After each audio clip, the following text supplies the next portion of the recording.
How's it going, everyone? I am so grateful and excited for you all this week. We got a splintacular episode coming. That's right, I said splendid and spectacular in one word. We have a guest that I'm not only privileged but honored to have on the show. Kristin Wallace is one of the funniest human beings I've ever met on this planet. She's quickly going to become a star. She's also from DC. Shout out to her home. My heart is, they say home is where the heart is. DC always will be my home. And artists that come out of DC will always have a special place in my heart. But talent is not always so prevalent. But with people like Kristin Wallace, she has more talent in her pinky than I have in my entire being. This woman is going to kill it. She's already been killing it. She's been a comedian from DC to New Orleans. Now she's in LA with me. And I'm so honored to have her on the show and to be able to share space with her. Just a brief background. Me and Kristin, we went to the same high school, but not at the same time. So we had like similar friends, but we didn't actually really know each other.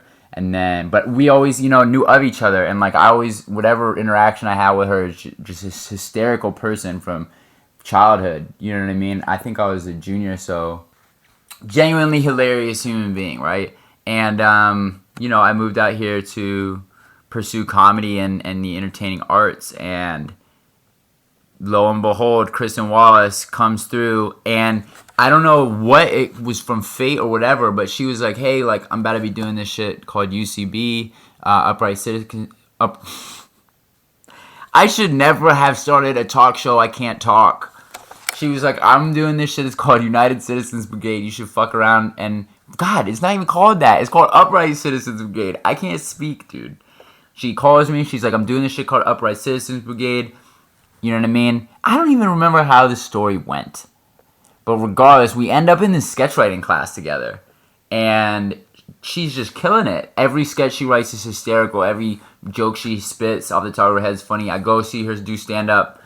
This is a one-of-a-kind comedian right here, ladies and gentlemen. So if you can't hear the excitement in my voice, know that it's there. I wanna make better and better intros for people and explain how I know them, but also why I'm excited for you all to hear them. So if you guys are fans of the art of comedy, if you guys enjoy laughing, this is someone you should keep your eye on. You can find her Instagram info and etc. in the description of the show. And as always, if you like the show, please like, comment, and subscribe so that I can fucking make something of this shit. God damn it. I need money. But no, real shit though. Like, if you like it, comment, subscribe. If you're not fucking with it, keep it to yourself. I don't need that negativity. But welcome back to the show. Kristin Wallace, thank you for coming.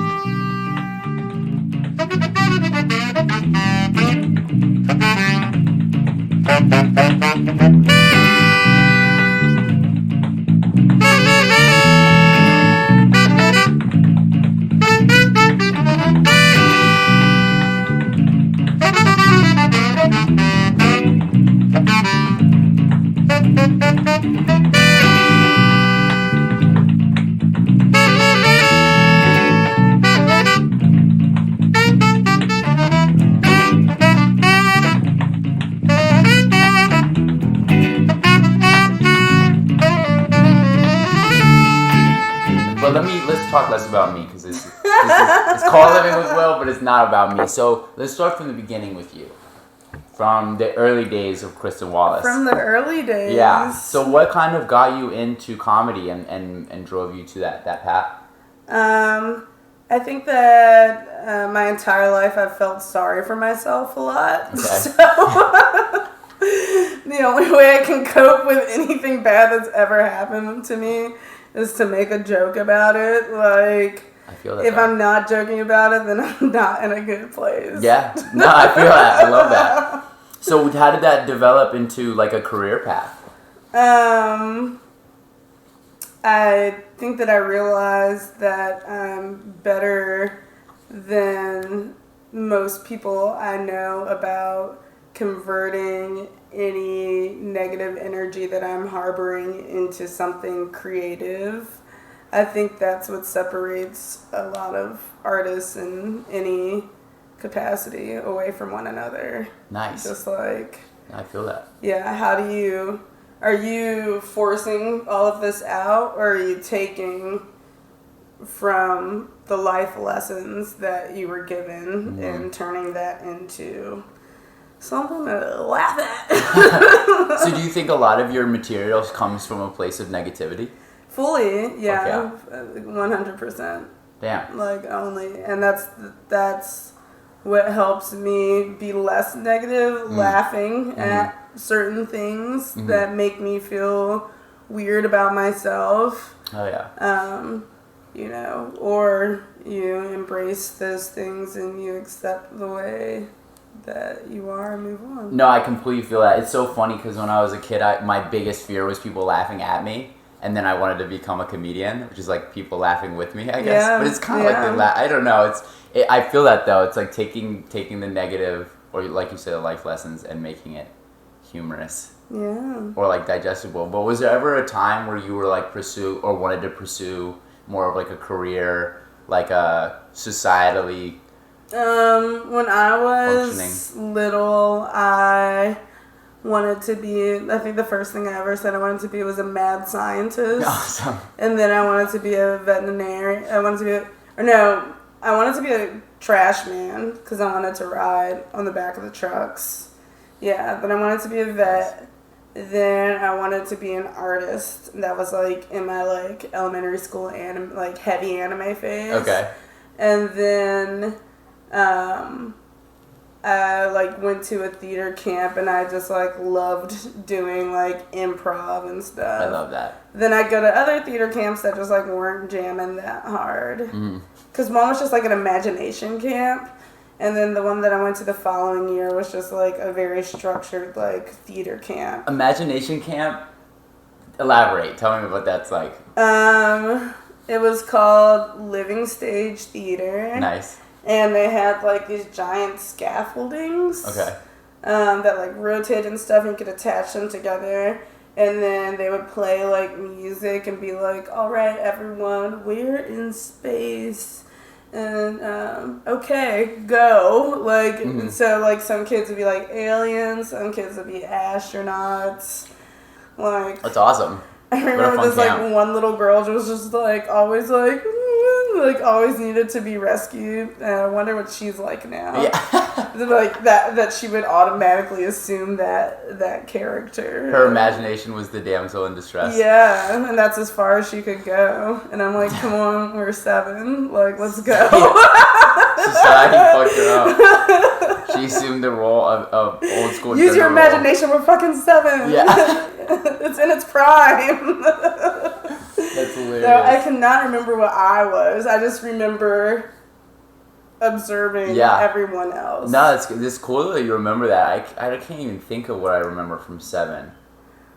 I don't even know if I was. It had to be around 7. But then I went to other camps where I just didn't have that good experience. And I was like, just more racism. Oh, yeah. I feel like Living Stage Theater was just like really hippie. It was like, I think it was off of H Street. This is in the 90s. Yeah. So just like real DC, you know. And right, because you're from DC originally. Yeah. Okay, bad. Places like that don't exist anymore. So I started doing comedy in not even college. I dropped out of college and probably did it a couple of years after. And where were you in school again? I went to Loyola, okay, University of New Orleans. So did G-Eazy. We'll get him on here one day. And then I went to UNO, and then I was just like, fuck school. Yeah. But I was saying, I forgot. What were you in school for? I did music industry studies because I was told that I couldn't do theater. And then I switched to PR, and then finally my mom was like, I'm sorry I didn't let you do theater. You can do theater. And then yeah. Okay. And then so I did theater, but then I just had like way too many loans, way too many like credits that wouldn't transfer to certain things because I changed my major 3 times because I wasn't doing what I wanted to do. Right. Yeah, and I wish that I never went to school, but I would probably say like, you know, most Black parents or immigrant parents or any parents of color just really want their kids to go to school because it was that much harder for them. Yeah. But that's not everyone's path. No, so true. Did your mom immigrate here, or was she living? No, just her mother, my grandmother, was from South Carolina, born in the 30s, so she didn't have a great upbringing. So she moved to D.C. when she was 18, and it's just been like, just a very opportunity-driven family values. Hell yeah. Where I'm just like, yeah, well, yes, I'm an opportunity chaser as well, but not in the educational field, not in the medical field. You gotta pursue it in the way you were meant to. Yeah. I get that. But, like, I feel like a doctorate in something is something that I would pursue later in life anyway. Yeah. I don't know. Add the doctor to your title. Yeah, just be like, Dr. Wallace. go to school for, like, podiatry or something and just, like, fix people's feet for, like, the second half of my life. Or go be a veterinarian. Go be a vet Yeah. and fix animals' feet for the second half of my life. Sure. That would be hysterical if that was... I feel like once you've used your youth up, you should think of something that you can do in smaller spaces that will still have as big as impact that you can do in larger spaces when you're younger. Yeah. So if you can just fix little animal bones in a room, in one room, and not have to go very far, and you're changing a family's day. Yeah. No, that'd be super cool. That's what I love about comedy too, is like someone could be having the worst day. I mean, that's not the ideal audience, if someone had a trash day, but like, but you know what I mean though? Like your jokes have the ability to, like, they say the age-old adage, like, laughter is the best medicine. Yeah. It's not necessarily true, obviously. Like, medicine's the best, but you know what I mean? Like, it can help. But I want to... I'm like, attitude change is the best. Yeah, no, real shit though. It's true. But on the topic of, we were saying, like, growing up and the camps, like, you were dealing with things like racism. How do you think that societal structures like that, like dealing with racism and sexism, like, have informed your comedy? Because obviously those are not funny subjects. Yeah, it's weird. I would say I only mostly get political making fun of white people, but I would say just very gently and from a place of knowing white culture well. Which is so weird to say. Yeah. No, I get it though. If they offered Caucasian studies in college, I would have definitely fit. It's so ridiculous. That's just like a history major, essentially. Caucasian studies. No, but just like just like out in the wild, different kinds of Caucasians. That'd be an amazing National Geographic show. Following Caucasians. Just like really zeroing in on, the Taylor Swift of it all. Yeah. No, but I make fun of myself a lot too, because I went to a predominantly white private school in Washington, D.C. From 6th to 12th grade. So that is not a third of that's like a quarter of my life at this point. Informative years too. Yeah, very informative years. Yeah. And also in quarantine, I've done a lot of reflection on my time there and wondering if certain teachers had treated me like they treated some white students, if I would be in a place, a happier place with my career status at the moment. Damn. Like, just because some people were really pumped up in a way that I was pretty, like, I was the lead in, like, the musicals in sophomore through 12th grade. But I feel like I was more celebrated by parents after the shows than I was the people that, helped put it on. Damn. So. Wow. I mean, I love the audience, but just, like, I also thrive also off of praise from my superiors. Right, yeah, no, I feel that. My and elders. You deserve it. You're like the lead too. Like, you'd think they'd give you Yeah. the respect the lead is due. Yeah. That's ridiculous. Yeah, things like that I really like. I find it interesting how people can turn, like you were saying, and to go back to it, just turning negatives into positives. Like the fact that you were kind of like not given your credit by the like, you know, the support around you, like the directors of a high school production. Yeah. But then now you're pursuing it professionally. Like I kind of love that. All of it. Yeah. I have to. Yeah, It's just kind of like a thing, like, you know, I fully intend on quote unquote making it one day. Yeah, for sure. I see it. And keep my name out your mouth when I do. Yeah, right. I love that. You weren't part of this. Bitches. Yeah. You didn't teach me shit. Don't say you knew me. Don't say you knew me. Don't say it. That is amazing. Well, you spoke briefly about kind of like what you like, just kind of coronavirus and what you've been doing during that time. How have you been managing with kind of the industry being in lockdown and not being able to go out and like hit clubs and open mics? I've been really fine with it, just because I feel like I'm always frustrated with the politics and the structure of comedy. Can you speak more on that? How so? What's up with that? Just with, you know, you kind of have to. It's really a huge give and take thing. Mm-hmm. So when you move to a new city, you're not really in a position to just start making shows without any kind of friends around. Mm-hmm. So you just kind of have to, you know, get out there and build your network immediately. But building your network relies on meeting nice people that want to see you succeed.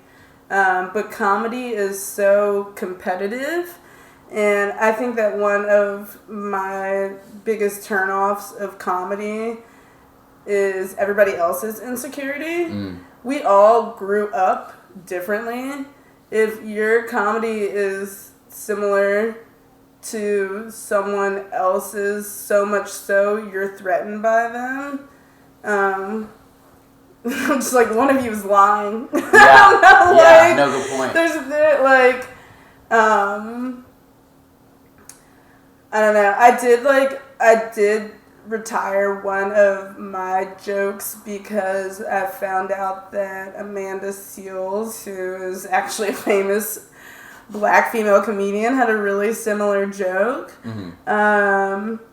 And I just have to put that to rest and just make more, because yes, I made the joke. Mm-hmm. But sometimes you just have to like bow your less famous joke out. Yeah, no, you said that to me last time I saw you. Yeah. It's so funny because I never thought about that, like, but I you know, there are going to be times, obviously, where we agree on a lot, but for some reason, I'm like, you made that joke. Like, why? Because someone else had it that you have to then turn it down. Like, yeah, I don't know. And I have video of me doing the joke like 6 years ago, stuff like that. I mean, not 6 years ago. I've only been doing comedy for 5 years. Time isn't real anymore. Take that out and post. Yeah, take that out. Well, I made the joke like 4 years ago. Mm-hmm. It was, I don't know, a lot of my earlier jokes were about my fear of being enslaved again when Trump won. I think honestly that kind of like propelled everything. Yeah. Because the first time I ever did stand-up was September 21st, 2015. Okay, nice that you remember the date. Only because of the song September. Oh, okay. I was like, oh shit. Do you remember the 21st night of September? I do. I did stand up for the first time. Nice. Damn, that's sick. But, what was I going to say? Oh yeah, so when I started in September 2015, I then would do it so sporadically just because it made me so nervous. Yeah, seriously. But I would always do a good job, so I don't know why I was being so nervous. But I was super nervous. I would do it like every 3 months, and it turned to every 2 months, then like 1 month, and twice a month, and then like grow gradually from there. But after Trump won, I feel like there was just so much pent up anger and energy within every community that has sense. Yeah. Well put. Just Okay, I said that. I don't know. He's a great source of comedy, whether you are imitating him or if you're using anger given to you by him. Just use it. Yeah. No, that's a good point for all working comedians out there. Anger is definitely a good source of inspiration. I find a lot of my humor comes out of like frustration and anger at the system. Yeah, well, even with the Will and I just completed a writing project and submitted our very first original pilot. We did. Was that your first time writing one too? That was, yeah, my first. We wrote, so we had to write, just some context for everyone, we had to write an original pilot and a spec script, which is like, and correct me if I'm wrong, but it's an episode of a show that's already out. Right. That kind of just shows your ability to write for that show. Right. I think, yeah. Well, let's speak to that a little bit. How is the experience of writing comedy for like an episodic or, TV and film versus writing comedy as Kristin Wallace, the performer? Is there a difference? I felt like writing the pilot just because I based the main character off of myself and personal life experiences. I found it more freeing to write the pilot than to do stand-up, just because with stand-up you have to be careful who you're talking about. But if you're writing a show, you can just be like, oh, that's a character. I hear that. And if somebody that puts you off is like, is that based off of me? Like, well, first of all, they're never going to read it. And if the show happens to get picked up and see it, you're going to be mad that a character based off of you is on TV? Yeah. Like, nobody knows it's you. And, if you don't know that information and you see the show, maybe it'll give you some perspective on how you should be if you see something that was negative that reminds you of yourself. Damn. I love that. Honestly, I was a pretty shitty person until I saw the first season of Girls. Okay. Lena Dunham's show. Because the main character, Hannah, was just like so terrible and unaware. And I realized how terrible and unaware I was. That's real shit. But I don't think that Lena Dunham was aware how terrible and unaware her character was. Or just kind of grew more into. Like she wrote it unintentionally, creating this unaware character, you think? I don't know. I just feel like she was anti-hero, but then just everything that you celebrated out of her anti-hero-ness then became championed. But she embraced it kind of like in a not so funny way. Okay. I don't know. In one of the last episodes, she spends an entire season pregnant, which nobody asked for. And the baby is half brown. I can't remember the ethnicity of the actor that played the kid's father, but it was a one-night stand. But in the final episode, we just see Lena Dunham, like, breastfeeding a brown baby. And it's just so disturbing. It's so disturbing. So in terms of, like, a writer writing a character that you... Let me repose the question. Just for some reference, I'll find the place to edit it back. Yeah. We had a reset. We had a car alarm go off. We got too comfortable with the windows open. But so I was asking you, as far as an author or a writer like Lena Dunham or yourself writing from a perspective that's loosely based on yourself, did you find in the writing process that you learned something about yourself? Yeah. I realized that I have this sort of vagueness about myself that I cannot stand. And I saw that translated into the character on paper. Her name is Sunday, just so I don't have to keep saying the character. But with Sunday, just because I was writing based on events that had happened, I was able to exploit more of the other person, which I feel like is this weird victim complex that I often grapple with. But I made the other people seem worse, even though they are bad. I just like would rather highlight what's wrong with them than to like highlight what's wrong with me. But seeing like less of Sunday's reactions to things, I think address, I don't know, this weird like indirectness that I grapple with. Oh yeah, no, that's sick though. It's like it's almost like minor therapy by like pursuing your craft. You're like learning things or like addressing things within yourself. I fuck with that. It's so sick. Yeah, my scripts were, I mean, as you know, because you read them, were animated based, but I was writing about, you know, characters. My original script had people that, you know, like I grew up with in it.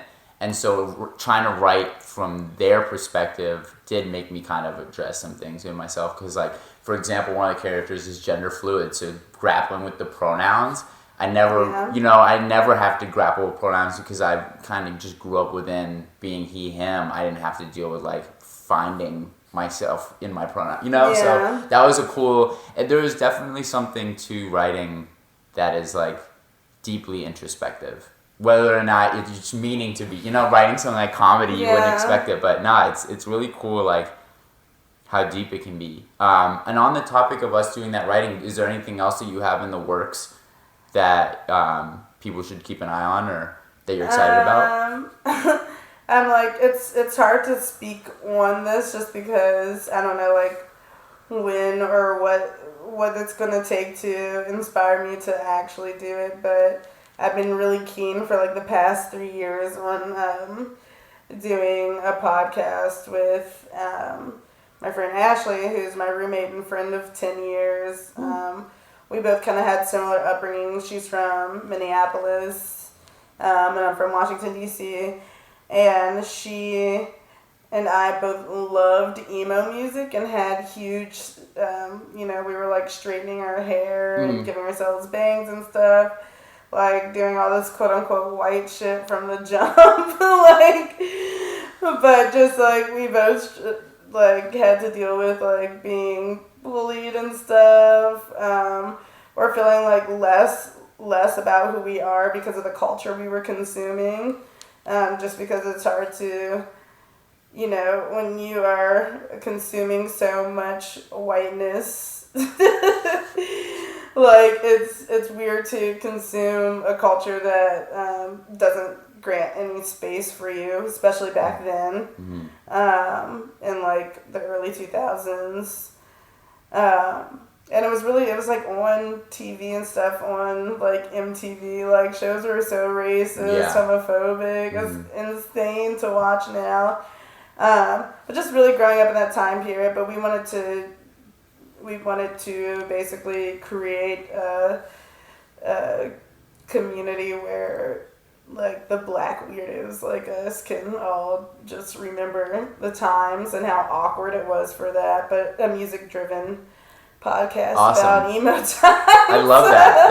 I can't wait for that podcast. And I love the transition. You just gave me that on a silver platter. So one of the things that I find incredibly interesting about you, and I think informs your comedy, or maybe it doesn't even inform it, but I think it just adds to your aesthetic, is you're an avid fan and indulge in the arts of the juggalo. And is that something that you'd be willing to speak on a little bit? I wouldn't even say that I'm a fan. Like, I literally can't quote one Insane Clown Posse song to you. Okay.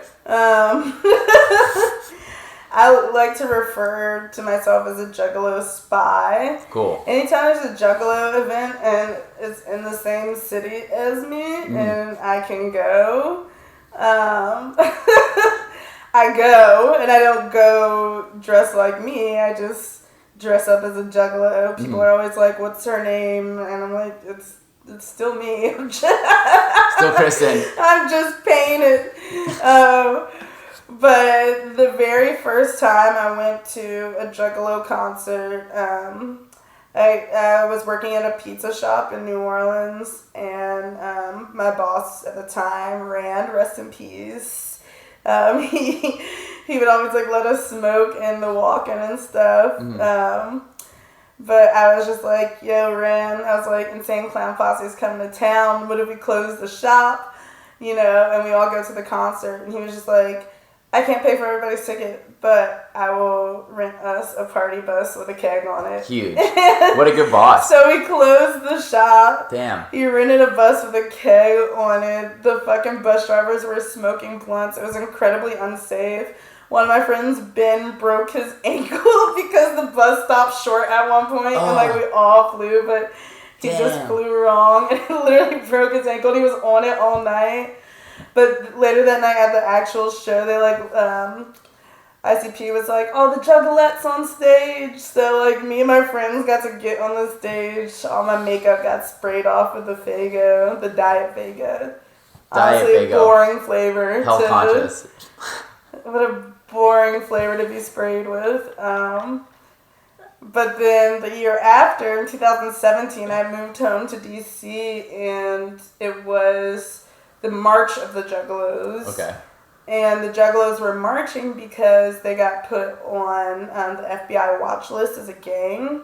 So if you have, ICP runs Hatchet Man Records. It's like the little guy with the hatchet. Okay. If you have that as a tattoo and you get arrested or pulled over for a DUI or something, you get more time because of the gang affiliation. But they're not a gang. Yeah. So that's what they were marching for.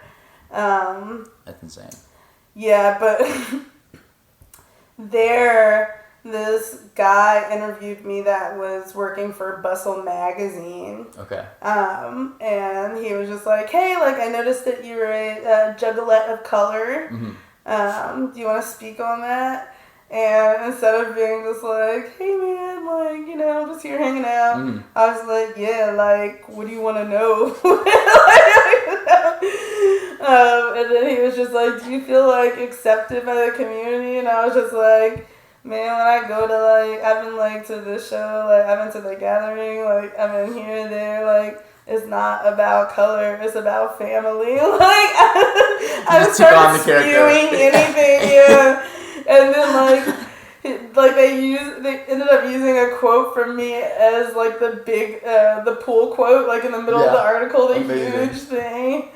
So that's kind of my personal legacy, but I don't know. I've done stand-up in Juggalo face paint. I've done karaoke in Juggalo face paint.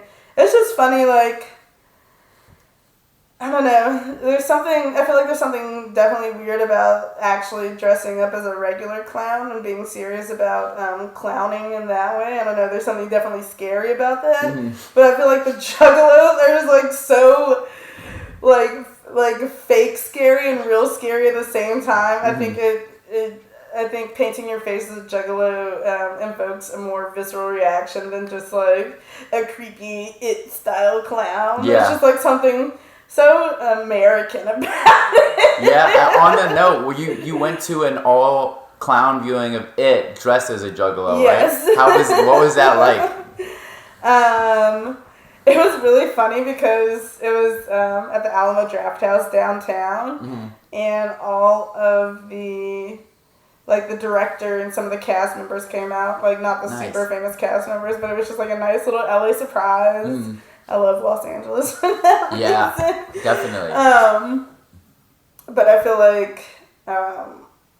I was just happy to be seen in the front row by important people that do that film. No, that's so sick. In Juggalo face paint, but I didn't get any extra attention. But after we left that, I did go to karaoke and sing Escape by Enrique Iglesias and Juggalo Face Paint. So Amazing. That was fun. Do you think that the karaoke has anything to do with, like, practicing performing, or is it just something that you like as a pastime? I mean, I just love being a ham on stage. I love damaging my legs by jumping into splits during karaoke. I just love the art of showboating. Nice. So, I don't know. I feel like the things that I do will get better and sillier as I grow more comfortable in my skin. Mm-hmm. But until then, this is I feel like I give people just little tastes here and there of what I can do. Nice. Do you think that we should view Kristin Wallace as a comedian, or do you think that it's wider, like the scope is larger than that? I think the scope of the title comedian is wide enough to define me. I feel like the sex industry has staked claims on the word entertainer. If I call myself an entertainer, just imagine my head on like a Chippendales guy's body, you know, Kristin the entertainer. I think comedian is good, and no need to like gender the word either. Like comedian. Yeah. I'm definitely not a comedian. Right. I'm a comedian. Hell yeah. No, I love that. I love how the way we view the word is so different. Like, I struggle myself with calling myself a comedian or an artist, just because like I'm still in the gym phase. Like, I'm at the dojo. I still have to beat the gym leaders. Well, yeah, I mean, but it is. But I feel like level 1 is, or not even level 1. I feel like level 3 is calling yourself a comedian. Fuck yeah. But comedians write, comedians act. Mm-hmm. Comedians act drama. Mm-hmm. Comedians host game shows, which right. I ultimately want to do. I don't know. Comedians can be very healing figures, mm-hmm. and they can also be destructive with that power. Definitely. Ellen. It's crazy what's happening to her right now. I can't believe it. Yeah. Oh, I mean, like, whatever. Yeah. No, I mean, it's hard to believe, but with an industry like Hollywood, as much as I want to be a part of it, you know, it has a legacy of some pretty skewed power dynamics. So it's, you know, I feel like she's a product of this. I definitely would never want an Ellen amount of fame. Right. My biggest Hollywood crush and kind of fame idol is Alia Shawkat from Arrested Development and tons of my favorite movies and Search Party, my favorite show. What character is she in Arrested Development? Maybe. Oh, bet. I thought that's who you're talking about. I love her. She's a legend. She was just she was a child actor that just got all the right roles, and it's just, I feel like she's a very elegant and mysterious human being, but to a certain degree. Mm-hmm. She also feels pretty accessible and down to earth, which is probably does probably suck when she's around super fans. Mm-hmm. So I hope if we ever meet, I don't scare her. I love that. But I do use her name for a few passwords. Nice. If anyone's trying to hack Kristin, you have the tools.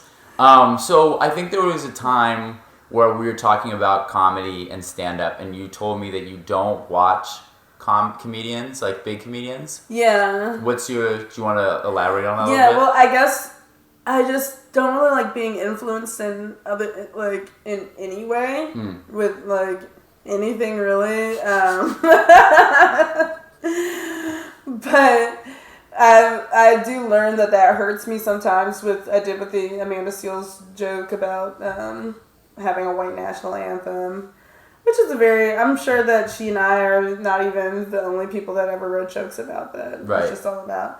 In her joke, she says that the anthem would be Hold On For One More Day by Wilson Phillips. But I think that's very specific to white women. Mm-hmm. In my version of the joke, I say that it's The Remedy by Jason Mraz. You know, I will worry my life away. I feel like that song is so much more accessible to the Caucasian people. Such a good rendition of it too. Just serenaded me a little bit. I was trying to remember what are those Venetian boats where the dude's like paddling. The gondola? Yeah, I felt like I was on the gondola.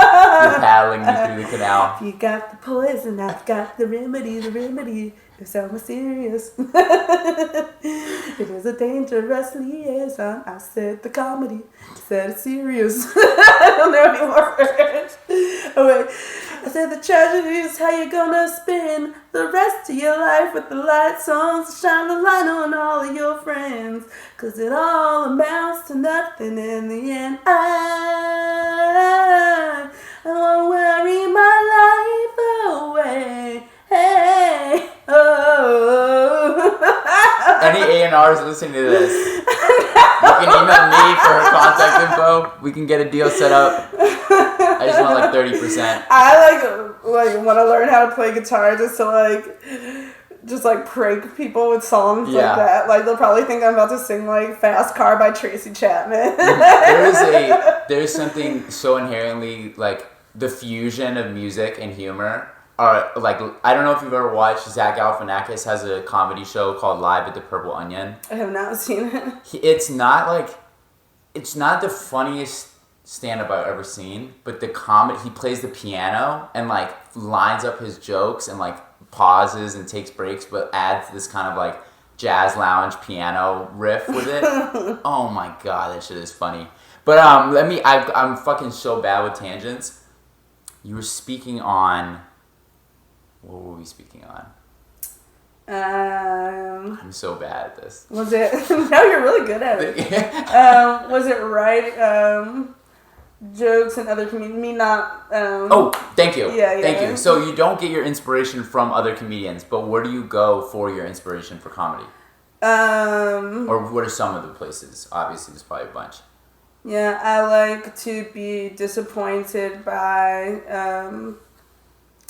like Tinder and Hinge dates. I like to be disappointed in my workplace. I like to be disappointed by Caucasians.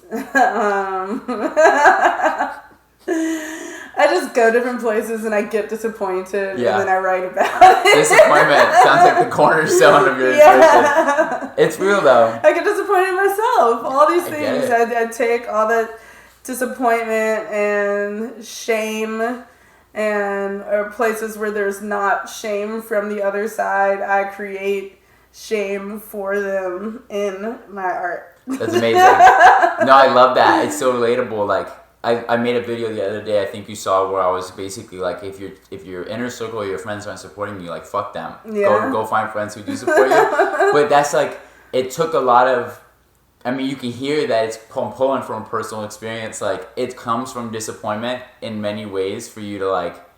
I was talking about this with someone else. One of my other guests on the show, shout out to Fifth God, he recommended this like mythology podcast to me. Yeah. And it's so sick. I'll send it to you after this. But like the host of it talks about like this concept of knowledge being dark wisdom, and the difference between olderhood and elderhood is elderhood comes from, and I'm paraphrasing obviously, like I don't say it as eloquently, but it comes from like the dark and the sadness and like the disappointment and just like the sorrow of life is where true knowledge comes from. And you can't become an elder until you've like face that fear or that, you know, that darkness, as he puts it, head on and learn from it. And then you come out the other side and now you can impart wisdom on other people of how to deal with it themselves.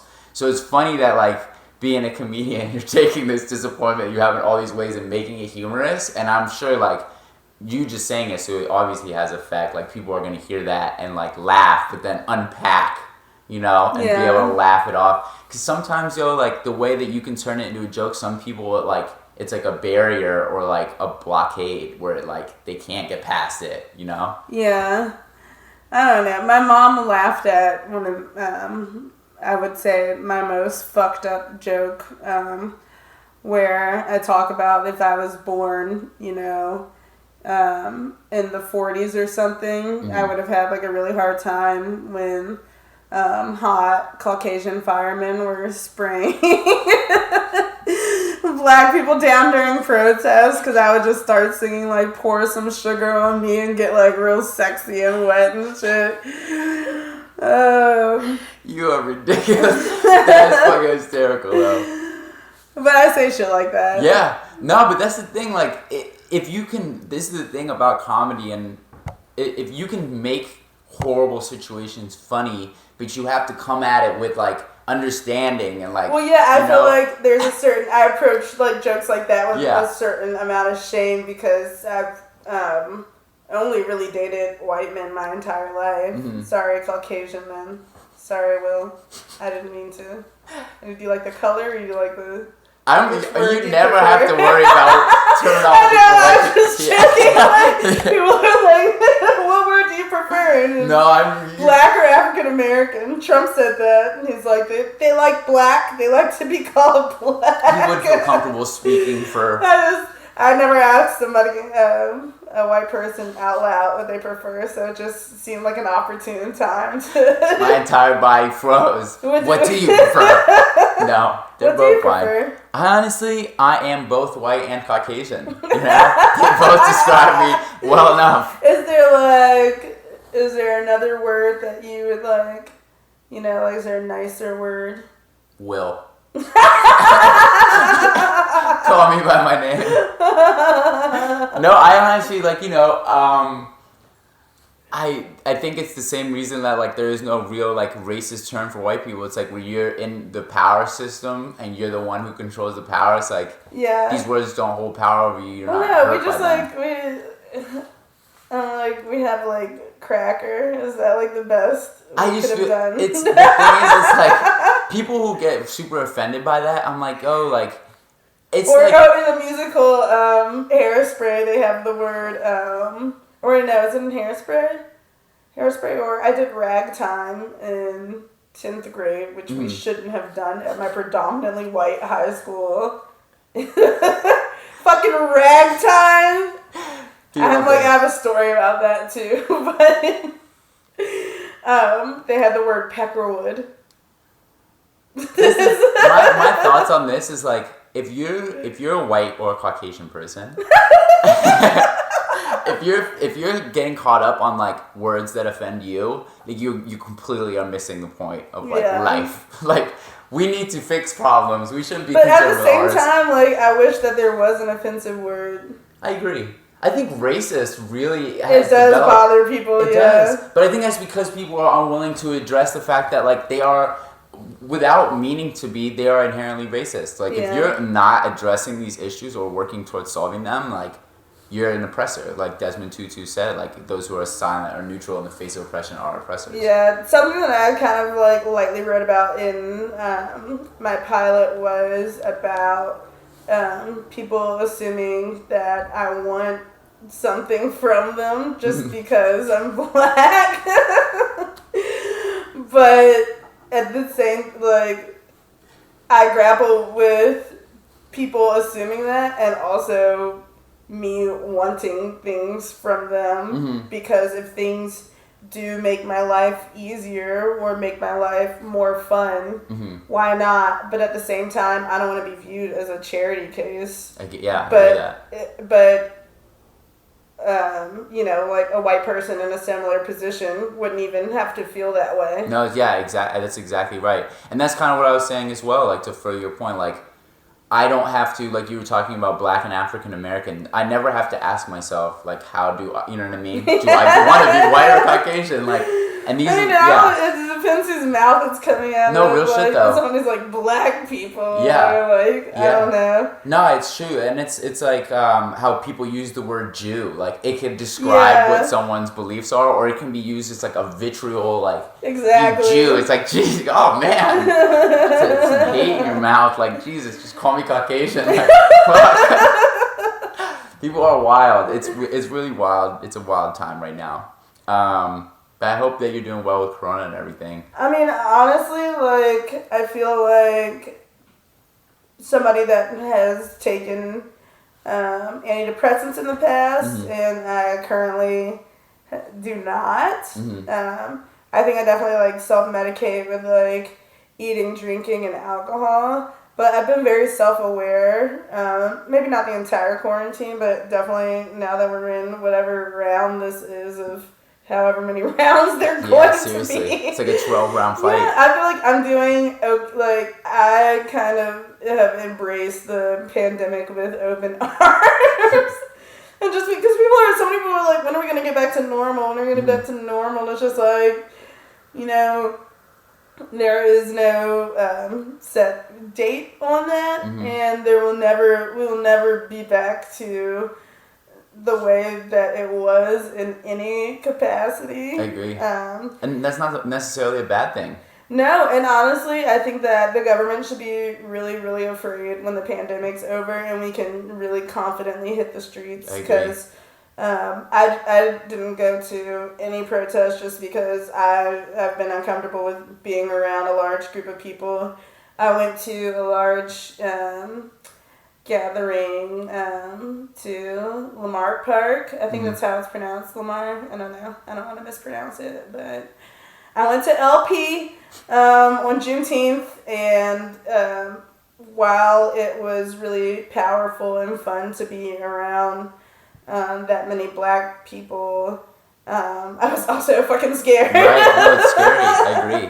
I totally agree. Luckily I didn't catch it. There were a lot of people without masks. There were a nice sprinkle of the Caucasians at that event, and a lot of them were not wearing masks. And I'm like, how can you say Black Lives Matter and not wear a mask? I agree. Yeah, no, it's like these All Lives Matter people, they, like, don't give a fuck about anybody until it's, like, a counter to Black Lives Matter. It's ridiculous. Yeah. No, and that's, and to your point, like, that's why I don't really necessarily see, like, us returning to normal, I see as a bad thing, because normal before this is, like, lack of affordable healthcare and lack of housing and racism and sexism and all these, like, societal structures of oppression. I like to see that, like, because we're all stuck at home and with our thoughts and, like, with our families and stuff, we can all think a lot right now. And kind of, you can see it with people protesting more than ever is, like, we're fed up. Like, the system is fucked. Yeah. I want to see it change. I honestly don't think that Trump will be living in 4 years. I think he is probably so confused and stressed out. I mean, clearly he's a sociopath, but definitely. I think that everybody has a cracking point, even if you're the president. And, you know, he's been acting like a king, and we know kings go crazy. Yeah. Real fast. Yeah.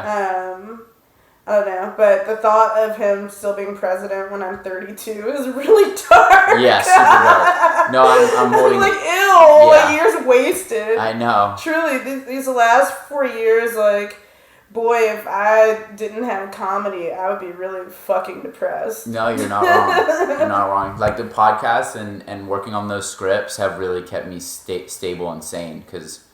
I mean, like, what is happening right now? Yeah, I don't know who also needs to hear this, but writing was, like, so validating for me. Just because I don't have a college degree, so I feel like in the society I'm not deserving of lots of opportunities.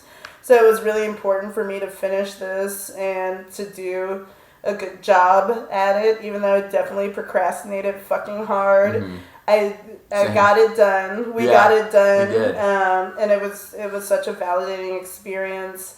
And also just like now we created foundations to, write a second episode, or we've eliminated the fear of writing a pilot in the first place. And now we can write 5 more pilots. And we know what it takes. And we know about honoring deadlines, and it was just like, oh cool, I haven't had to do anything like this in a few years, and it felt good to do it on my own accord without a grade looming over my head. So true. And the only grade being self-validation. Yeah. Because I knew if I did not get it done on time, I would have felt like a piece of shit. Yeah, no, same. A big piece of shit. Especially since I had started.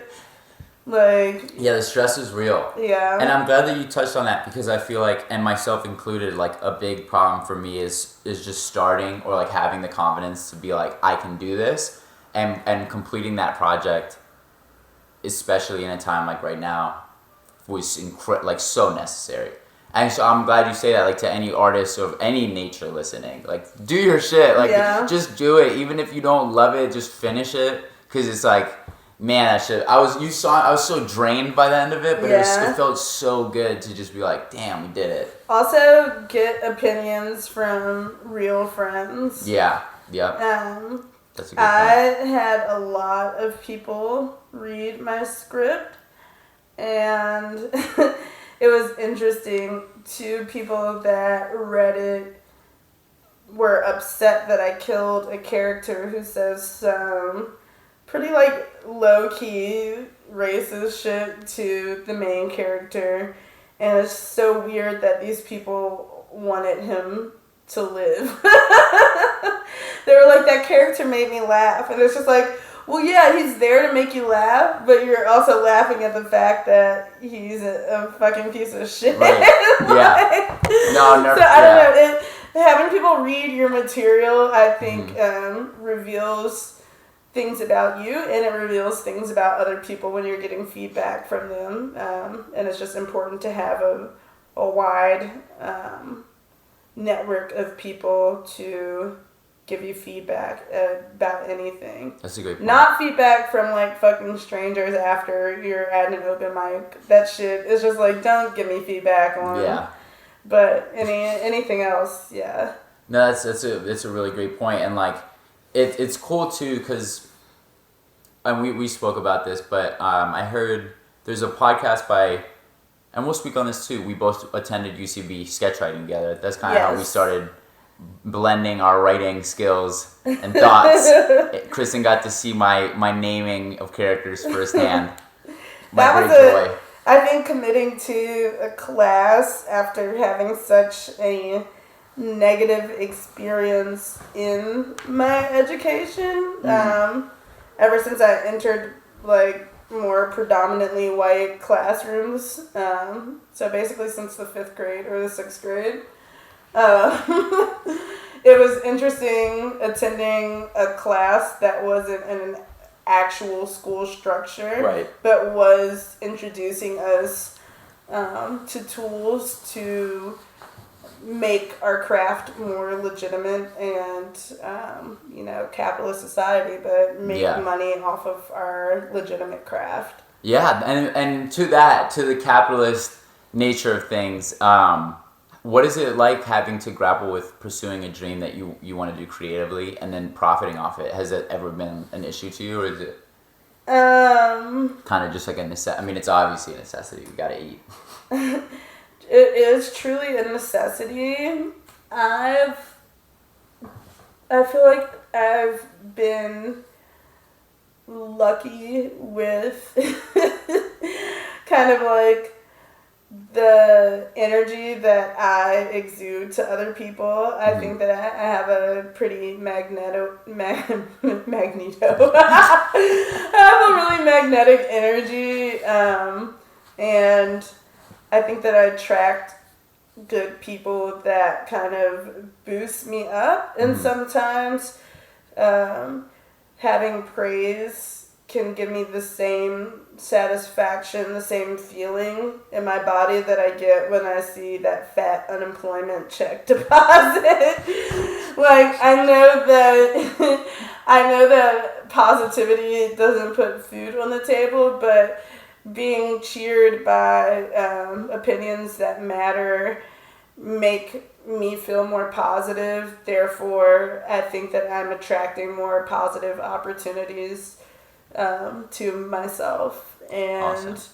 I think that it happens little by little, and you really do have to, it takes time to recognize when certain things are happening, but you'll look back and be like, oh, that was that boosted me to make this certain step. I don't know. I moved to LA. Hell and yeah. I was just like, I'm gonna go for it. Yeah, I was like, okay, so I literally threw like a comedy event 3 days before I moved to DC.